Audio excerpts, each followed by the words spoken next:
until Marston died, they had a really robust correspondence, which is all to Huntington. Really fascinating. Just, they really respected and admired each other.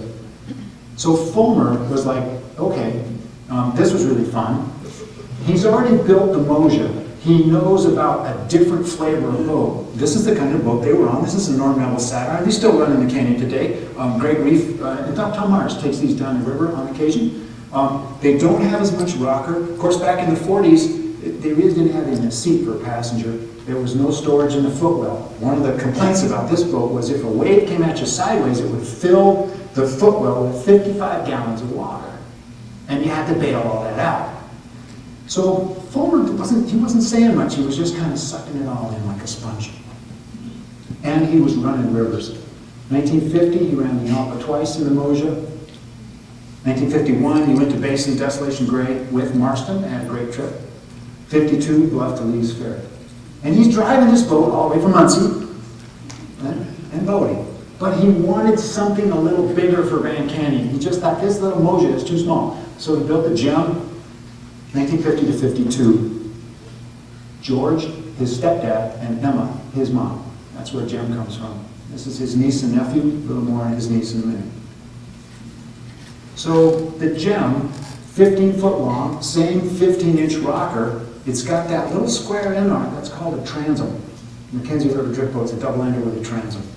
It's got oak slats across the bottom. It was those stinking oak slats that held that boat together through 6 years underwater in Lake Mead and back up to the cold garage where it all fell apart.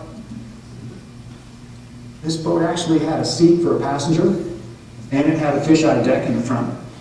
It was 5 foot wide at the bottom and 6 foot wide at the oarlocks. It was much more stable. You step on the boat, you hardly even know it's moving. It's very stable side to side. This boat had storage in the footwell, so instead of 55 gallons of water, well, it didn't have that much. And the storage boxes were tilted to the side of the boat where there was a hole. It's called a scupper. So it's self-bailing. If you take a load of water in the footwell, half of it's going to dribble out the side as the boat comes back to the surface. So it's like, wow, it's pretty amazing stuff. Oh yeah, and Smoker Oars. Those of you who run the river may have used smokers, maybe you like them. Smoker Oars were made in a place called New Paris, Indiana, just north of Muncie. They were cranking out a mile of oars a day in World War II. So while other people were breaking oars, Fulmer was breaking the whole oarlock and block assembly off. Oar was in great shape, but he tore a hole in the side of his boat. So really, really good oars.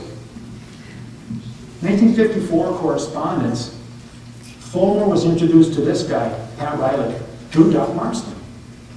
Riley wanted to go down Grand Canyon as well, and Riley had just built 2 boats, the Susie Art and FLAVELL. Now Riley worked for Lockheed. He was exposed to fiberglass. He thought, fiberglass is the new stuff. I'm going to build my boats out of fiberglass. And he did it.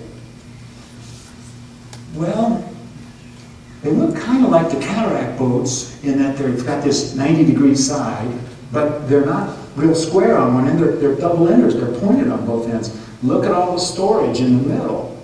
Okay? So Riley and Fulmer are sharing ideas. They're thinking, okay, we got to deal with this storage issue. Big flotation compartments in front and back. Now, Riley had a problem. He's got 2 boats. Well, he's going to row one. Who's going to row the other? So in 1955, he asked this guy working on the middle floor, would you like to come with me on my 1955 trip? This is Dave Mortenson's dad, Brick. And Brick said, let me go check with the wife.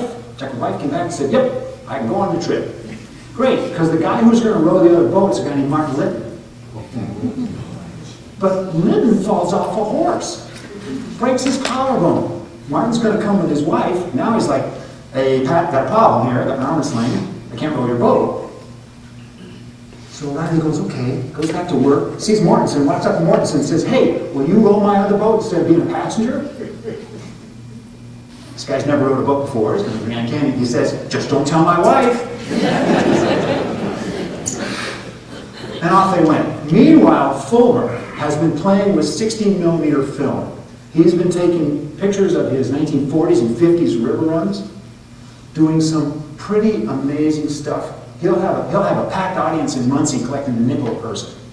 not very many people here tonight, but he'll be happy that we're showing this film.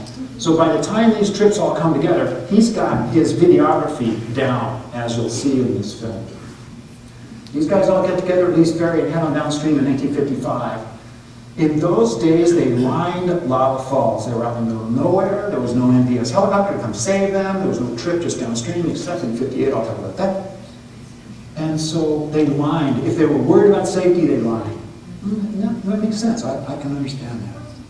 Lee's Ferry to Temple Bar. What they learned in 1955 was that fiberglass and rocks don't get along real well. You'll see that in the movie. They had such a good time in 55, they came back in 56.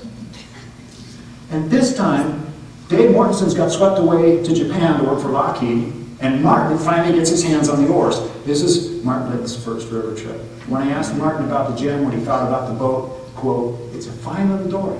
I was like, okay, interesting. Martin, he liked that boat. Well, he liked these boats too, he liked riding these boats. But anyway, they had a good time on this trip. Ahmed Ott was on that trip. They made this fake oar, and Georgie found it, and went to the Park Service Special Collections, and they had a good laugh over that. But this is kind of the real deal here, 1957. That's looking at Boulder Narrows and the big rock in Boulder Narrows, those of you that know the river. That's Pat Riley and Multi Fulmer. You'll see in this film boats going past this amazing rapid. And those of you may recognize Bert Loper's boat in Grand Canyon. There's water right up in the back of the boat. Those of you who crawled up there, take a look at it. There was a lot of water in 1957. One of the passengers in 1957 was a gal named Priscilla. Priscilla was the gal you saw in Fulmer's gem, Fulmer's niece. She was 15. She didn't know what's going on. Multi said, "Come on, we're going to Grand Canyon. You're coming too." She's like, "Okay." So look at that nice blue and white life jacket. She's the one that hung up on me on the phone. And we went out to Muncie, and we thought, well, this is going to be just a couple hours, and they had us there for 3 days. Just incredibly wonderful folks. The family didn't know a thing about the fact that she was the youngest woman to run the highest water in Grand Canyon in the 1900s. They just wow, and we're just overawed by this girl. And that's her granddaughter, Riley.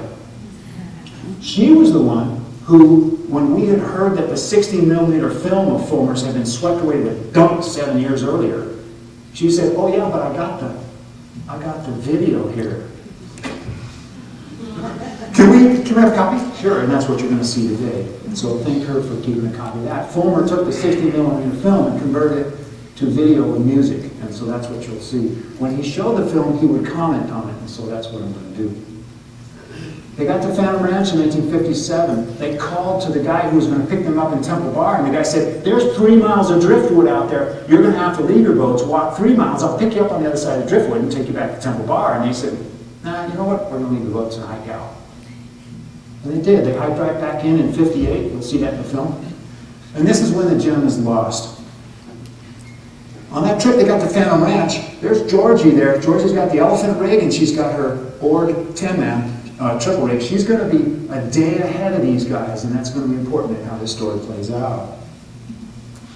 Because this is a very interesting photograph. This shows Britt Mortenson stuck on a sandbar in Deer Creek as Riley pulls out and Fulmer pulls out. Typically, they wanted Mortenson in the middle because he didn't have as much experience as these other guys did. So when he pulled out after them, they were downstream. The river's cranking at about, well, it wasn't 96 yet, but it was cranking. And he didn't see the hole in doors and flipped, and they lost that boat. They lost the FLAVELL. They got the guys out of the water, almost drowned, but they lost the kitchen boat. So they were cooking in their bale buckets, what little food they had. They got to Lava Falls, and you'll see this in the film. Riley said, "That's it, we're hiking out. We're pushing the boats in the river, we're going to ghost them down to Temple Bar, down to the lake."